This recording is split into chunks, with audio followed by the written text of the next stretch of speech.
함께 기도하겠습니다.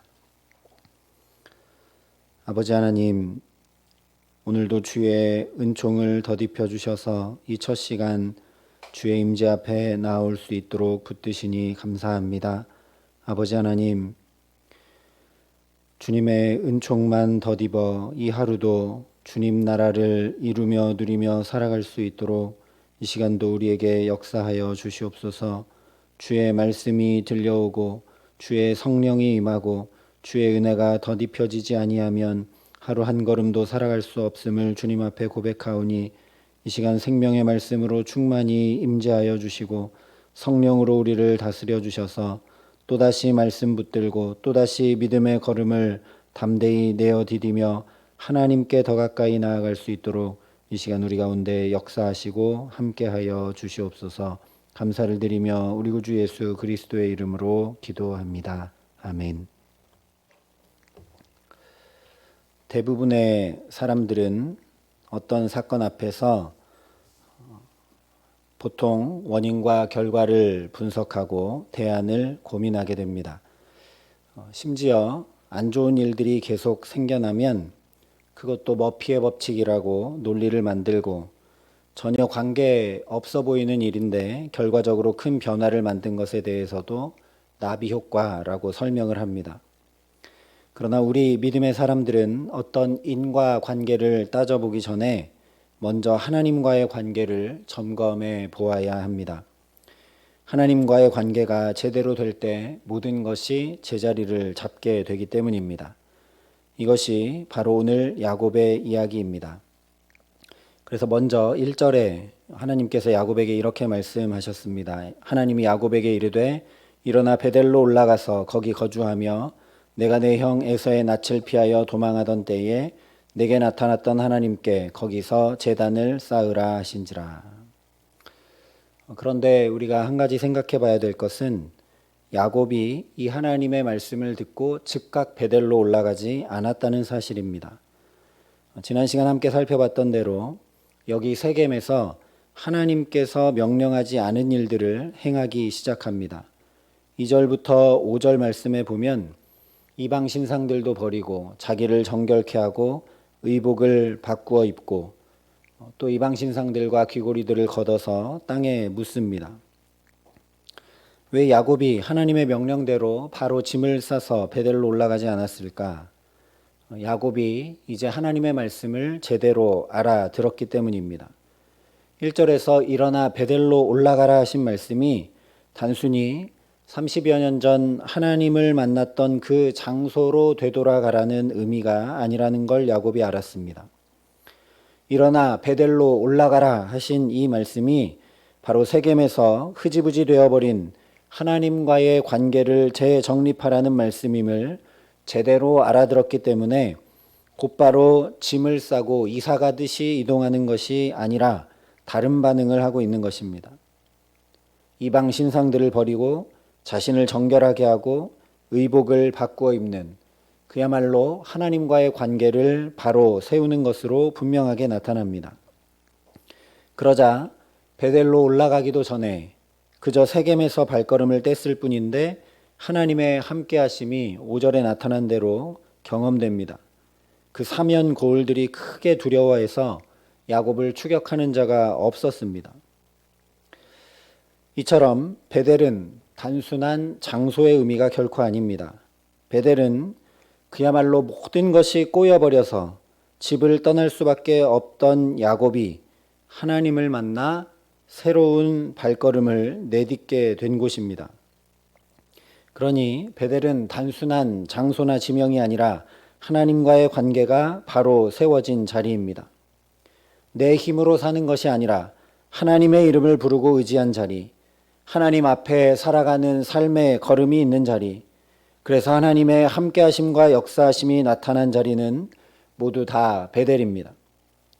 밧단 아람에는, 숫곳에는, 세겜에는 하나님이 계시지 않았기 때문이 아니라 그래서 베델로 올라가라 하신 것이 아니라 하나님과의 관계를 이제 일어나 바로 하라 하신 말씀이 일어나 베델로 올라가라 하신 말씀입니다. 같은 맥락 안에서 6절과 7절이 이렇게 말씀합니다. 야곱과 그와 함께한 모든 사람이 가나안 땅 루스 곧 베델에 이르고 그가 거기서 제단을 쌓고 그곳을 엘 베델이라 불렀으니 이는 그의 형의 낯을 피할 때에 하나님이 거기서 그에게 나타나셨음이더라. 그동안 야곱의 삶은 베델, 즉 하나님의 집이 되지를 못했습니다. 자기가 주인이 돼서 자기 욕심대로, 바램대로, 계획과 뜻대로 사느라 세겜에서 10년을 머물기까지 했습니다. 하나님과의 관계를 바로 하지 못해 그야말로 좌충우돌하고 근심과 걱정, 염려와 무거운 짐이 떠날 날이 없었습니다. 하나님께서 친히 내 삶에 거하셔서 인도하시는 걸음을 걷지 못했다는 것입니다. 야곱의 삶이 하나님의 집이 되지 못했습니다. 그래서 7절 하반절에 베델에 대한 설명을 야곱이 돌단을 쌓은 곳이라고 하지 않고 그의 형의 낯을 피할 때에 하나님이 거기서 그에게 나타나셨다라고 말씀합니다. 이제 30여 년 만에 베델로 돌아와 이것을 깨달아 안 야곱이 하나님의 말씀대로 제단을 쌓고 이제는 베델이 아니라 엘 베델이라고 고백하고 있는 것입니다.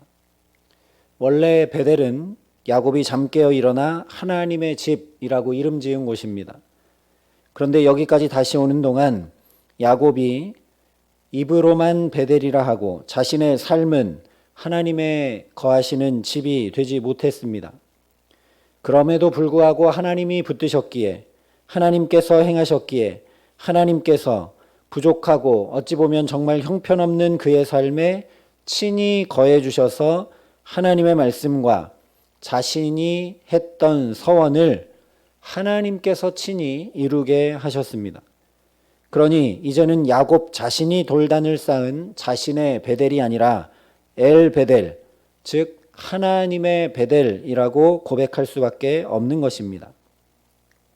문자 그대로 하면 하나님의 집이 되는 것이죠. 야곱이 그렇게 원래 있어야 할 자리, 즉 하나님 곁으로 돌아와 하나님과 함께하는 엘 베델의 삶을 살기 시작했다는 것을 8절이 이렇게 전해줍니다. 리브가의 유모 드보라가 죽음에 그를 베델 아래에 있는 상수리 나무 밑에 장사하고 그 나무 이름을 알론 바굿이라 불렀더라. 알론 바굿은 통곡의 상수리 나무라는 뜻입니다. 한 번도 등장하지 않았던 리브가의 유모 드보라가 그 이름이 여기 등장합니다. 리브가가 아브라함의 종을 따라 나설 때 물론 이 유모가 따라왔지만 그 이름은 기록되지 않았었습니다. 그런데 야곱이 여기서 리브가의 그 유모를 장사하며 크게 통곡했기 때문에 알론바굿이라는 이름을 붙이게 됩니다. 야곱이 왜 크게 통곡했겠습니까? 리브가가 아브라함의 종을 따라 믿음의 걸음을 걷고 기도하며 계시를 받아 야곱에게 알려줄 수 있는 믿음을 라반의 집에서 배울 수 있었던 사람은 유보 드보라일 수밖에 없습니다. 후에 모세가 애굽 공주의 아들로 자랍니다. 그럼에도 불구하고 모세가 자기가 히브리 민족으로 동족의 고생을 가슴 아파하며 하나님을 향한 믿음을 가질 수 있었던 것은 그의 어머니 요게벳이 유모가 되어서 모세를 길렀기 때문인 것과 마찬가지라는 말씀입니다. 성경이 자세히 하나도 기록하고 있지는 않지만 야곱이 통곡한 유일한 이유는 이 드보라가 위대한 믿음의 여인이기 때문입니다. 어머니 리브가를 통해 신앙의 유산을 전해준 이 드보라의 죽음을 그래서 애통하는 것입니다. 이 말은 야곱이 엘 베델의 삶, 하나님께서 중심에 거하시는 삶을 살기 시작했다는 가장 강력한 증거입니다. 그렇지 않다면 내 어머니도 아니고 어머니의 유모, 어쩌면 자신과 거의 상관없는 드보라의 죽은 일을 야곱이 이렇게까지 통곡하고 베델의 상수리 나무 아래 거룩하게 장사할 이유가 없기 때문입니다. 그렇습니다. 베델은 그저 장소가 아니라 하나님의 임재와 하나님의 다스리심의 삶을 살아가는 자리가 바로 베델입니다. 베델은, 그리스도인은 먼저 하나님과의 관계가 바로 되어 하나님께서 친히 좌정하시고 다스리시고 함께 하실 때만 진정한 베델, 진정한 그리스도인이 될 수 있다라는 말씀입니다. 우리가 베델 하면 하나님의 집, 그래서 이 성전을 곧바로 떠올리는 이유도 하나님께서 예배 때마다 여기 좌정해 주시고 말씀으로 우리를 다스려 주시고 붙들어 주시고 친히 지도해 주시기 때문입니다. 그저 건물인 교회가 베델이라고 할 수 없는 이유가 바로 거기에 있는 것입니다. 야곱의 지난 30년의 베델은 그야말로 그저 지명일 뿐이었습니다. 그러나 이제 하나님께서 일어나 베델로 올라가라 하신 그 말씀을 깊이 깨달아 알고 엘 베델을 고백합니다. 하나님 없으면 내가 아무리 하나님의 집이라고 이야기해도 아무 소용 없다라는 것이죠. 저와 여러분도 내가 사는 나의 삶이 아니라 하나님께서 친히 좌정하시고 함께 해주시는 엘 베델의 삶을 살라고 이 첫 시간 주의 임재 앞에 나오게 하신 줄 믿습니다. 사도 바울도 고린도 교인들을 향해 이렇게 선포했습니다. 너희는 너희가 하나님의 성전인 것과 하나님의 성령이 너희 안에 계시는 것을 알지 못하느냐.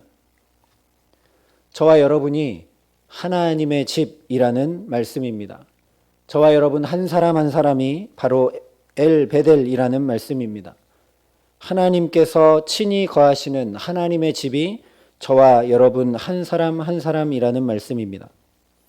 그래서 오늘 야곱이 4절과 8절에 보면 이 엘 베델의 삶을 어떻게 살아가는가? 4절에서는 세겜 근처 상수리 나무 아래에 더러운 이방 신상들과 부적과 같은 귀고리들을 다 묻습니다. 그런데 이제는 8절에서 거룩한 여인 드보라를 베델 아래에 있는 상수리 나무 밑에 장사합니다. 하나님을 만나러 가기 위해, 하나님을 정말 나의 중심에 모시기 위해 우상을 제거하고 묻어버렸던 야곱이 이제는 하나님을 만나고 믿음의 여인 드보라를 땅에 묻는 것이 아니라 자기 마음 가운데, 중심 가운데 깊이 담으며 애통합니다. 둘 다 하나님을 중심에 모시지 않고는 불가능한 일인데 오늘 성경이 둘 다 상수리 나무 아래 묻었다라는 표현을 반복하면서 야곱의 변화를 강조하며 보여주고 있는 것입니다. 이것이 바로 엘 베델의 삶입니다. 하나님이 나의 중심에 계시기에 버릴 것은 버리고 내가 담아야 할 것은 담는 삶. 하나님이 나를 주관하시기에 하나님의 명령을 따라 움직여가는 삶. 하나님이 내 한가운데 거하시기에 정말 귀히 여겨야 할 것을 귀히 여기고 소중히 여기며 그렇게 살아가는 삶. 그것이 바로 엘 베델의 삶입니다.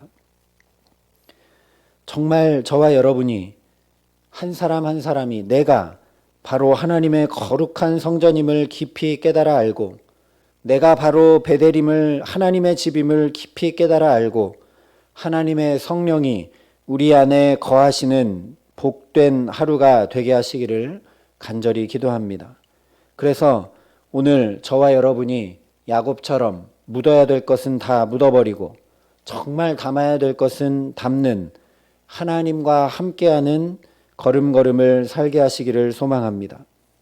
그래서 오늘 야곱이 그랬던 것처럼 내가 스스로 돌단을 쌓고 내가 이름 짓는 나의 베델이 아니라 하나님께서 친히 함께 하시기에 하나님께서 손붙잡아 인도하시기에 하나님께서 좌정하여 다스려 주시기에 자연히 고백할 수밖에 없는 엘 베델의 가정, 엘 베델의 일터, 엘 베델의 모든 삶이 되게 하시기를 우리 구주 예수 그리스도의 이름으로 간절히 축원합니다. 함께 기도하시겠습니다. 아버지 하나님, 우리도 야곱과 같이 그저 입술로만 성전이라 이야기하고 그저 입술로만 내가 그리스도인이라 말하며 살아가고 있지는 않은지요. 아버지 하나님, 이 성전에 우리의 삶에 주님이 친히 좌정하여 주시지 아니하시면 하나님 없는 하나님의 집은 아무 소용이 없음을 주님 앞에 이 시간 고백합니다. 이것을 깊이 깨달아 알았던 야곱이 이제 베델에 와서 엘 베델을 고백한 것과 같이 하나님 이 시간 우리가 간절한 마음으로 엘 베델을 고백하며 주님 앞에 나아갑니다. 하나님 없이 정말 하루 한순간도 살아갈 수가 없습니다.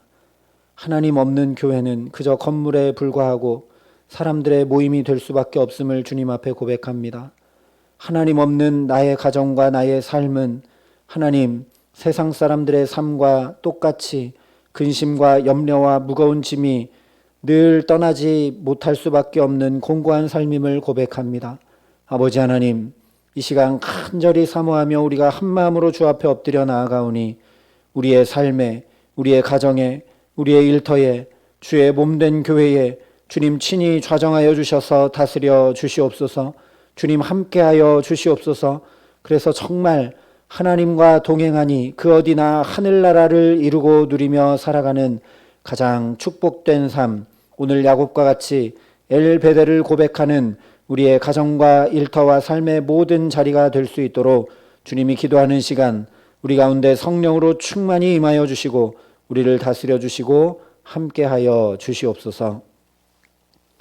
이제는 친히 우리와 함께 해주시고 우리를 찾아와 좌정해 주신 우리 구주 예수 그리스도의 은혜와 그 독생자 예수를 아낌없이 내어주신 아버지 하나님의 놀라우신 사랑하심과 오늘도 감히 우리를 당신의 처소 삼으시고 우리 한가운데 거해 주시는 성령 하나님의 교통하시고 역사하심이 여기 머리 숙여 참된 베델, 정말 하나님의 집으로 우리의 가정과 일터와 모든 삶을 살아가기로 소원하고 결단하는 여기 모인 모든 주의 성도들과 사랑의 빛교회 모든 교우들과 이 나라 이 민족과 이 귀한 복음을 오늘도 세계 만방에 전하시는 모든 선교사님들 가운데 이제로부터 영원토록 함께 하시기를 간절히 축원하옵나이다. 아멘.